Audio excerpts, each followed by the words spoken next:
ಬಂಗಾಳ ಕೊಲ್ಲಿಯಲ್ಲಿ ಮೇಲ್ಮೈ ಸುಳಿಗಾಳಿ, ಅರಬ್ಬಿ ಸಮುದ್ರದ ಕೇರಳ ಭಾಗದಲ್ಲಿ ಮೇಲ್ಮೈ ಸುಳಿಗಾಳಿ ನಿರ್ಮಾಣವಾಗಿರುವುದರಿಂದ ರಾಜ್ಯದ ಒಳನಾಡು ಮತ್ತು ಕರಾವಳಿಯಲ್ಲಿ ವ್ಯಾಪಕ ಮಳೆಯಾಗುವ ಸಾಧ್ಯತೆಗಳಿವೆ. ಕರ್ನಾಟಕದಲ್ಲಿ ಇಂದು ಕೂಡ ಗುಡುಗು ಸಹಿತ ಭಾರೀ ಮಳೆಯಾಗಲಿದೆ ಎಂದು ಹವಾಮಾನ ಇಲಾಖೆ ಮುನ್ಸೂಚನೆ ನೀಡಿದೆ. ಮುಂದಿನ 3 ದಿನಗಳ ಕಾಲ ಕರ್ನಾಟಕದಲ್ಲಿ ನಿರಂತರ ಮಳೆಯಾಗಲಿದ್ದು, ಬೆಳಗಾವಿ, ಗದಗ, ಬೆಂಗಳೂರು, ಹಾವೇರಿ, ಶಿವಮೊಗ್ಗ, ಚಿಕ್ಕಮಗಳೂರು, ಉತ್ತರ ಕನ್ನಡ, ದಕ್ಷಿಣ ಕನ್ನಡ, ಉಡುಪಿ, ಧಾರವಾಡ, ಬಳ್ಳಾರಿ, ದಾವಣಗೆರೆ, ಚಿತ್ರದುರ್ಗ, ತುಮಕೂರು, ಚಿಕ್ಕಬಳ್ಳಾಪುರ, ಕೋಲಾರ ಮತ್ತು ರಾಮನಗರ ಜಿಲ್ಲೆಗಳಿಗೆ ಹಳದಿ ಅಲರ್ಟ್ ಘೋಷಿಸಲಾಗಿದೆ. ಕಳೆದ 2 ದಿನಗಳಿಂದ ಅನೇಕ ಜಿಲ್ಲೆಗಳ ಶಾಲಾ ಕಾಲೇಜುಗಳಿಗೆ ಭಾರಿ ಮಳೆಯಿಂದಾಗಿ ರಜೆ ಘೋಷಿಸಲಾಗಿದೆ. ದಕ್ಷಿಣ ಕನ್ನಡ, ಉತ್ತರ ಕನ್ನಡ ಮತ್ತು ಉಡುಪಿಯಲ್ಲಿಂದು ಗುಡುಗು ಸಹಿತ ಭಾರಿ ಮಳೆಯಾಗಲಿದೆ. ಬೆಂಗಳೂರು ನಗರದಲ್ಲಿ ಸಾಮಾನ್ಯವಾಗಿ ಮೋಡ ಕವಿದ ವಾತಾವರಣವಿದ್ದು, ಕೆಲವು ಬಾರಿ ಹಗುರದಿಂದ ಸಾಧಾರಣ ಮಳೆ, ಗುಡುಗಿನಿಂದ ಕೂಡಿದ ಮಳೆಯಾಗುವ, ಒಮ್ಮೊಮ್ಮೆ ಭಾರಿ ಮಳೆಯಾಗುವ ಬಹಳಷ್ಟು ಸಾಧ್ಯತೆಗಳಿವೆ. ಗರಿಷ್ಠ ಮತ್ತು ಕನಿಷ್ಠ ತಾಪಮಾನವು ಕ್ರಮವಾಗಿ 28 ಮತ್ತು 20 ಡಿಗ್ರಿ ಸೆಲ್ಸಿಯಸ್ ಆಗಿರುವ ಸಾಧ್ಯತೆ ಇದೆ ಎಂದು ಹವಾಮಾನ ಇಲಾಖೆ ಮಾಹಿತಿ ನೀಡಿದೆ. ಗದಗ,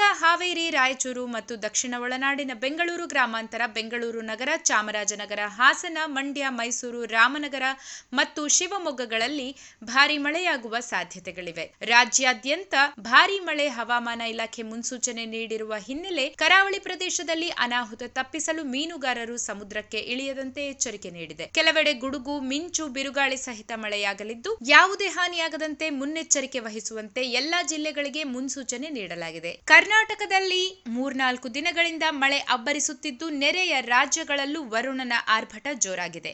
ಮುಂದಿನ 24 ಗಂಟೆಗಳಲ್ಲಿ ಕರ್ನಾಟಕ, ಉತ್ತರ ಪ್ರದೇಶ, ಮಧ್ಯಪ್ರದೇಶ, ಛತ್ತೀಸ್ಗಢ, ಕೇರಳ, ತಮಿಳುನಾಡು, ರಾಯಲಸೀಮಾ, ತೆಲಂಗಾಣ, ಜಮ್ಮು ಮತ್ತು ಕಾಶ್ಮೀರ, ಹಿಮಾಚಲ ಪ್ರದೇಶ, ಉತ್ತರಾಖಂಡ, ಅಸ್ಸಾಂ, ಸಿಕ್ಕಿಂ, ಅರುಣಾಚಲ ಪ್ರದೇಶದಲ್ಲಿ ಅಧಿಕ ಮಳೆಯಾಗಲಿದೆ. ನಾಗಾಲ್ಯಾಂಡ್ನಲ್ಲಿ ಹಗುರದಿಂದ ಸಾಧಾರಣ ಮಳೆಯಾಗಬಹುದು ಮತ್ತು ದೆಹಲಿಯಲ್ಲಿ ಮೋಡ ಕವಿದ ವಾತಾವರಣ ಇರಲಿದೆ.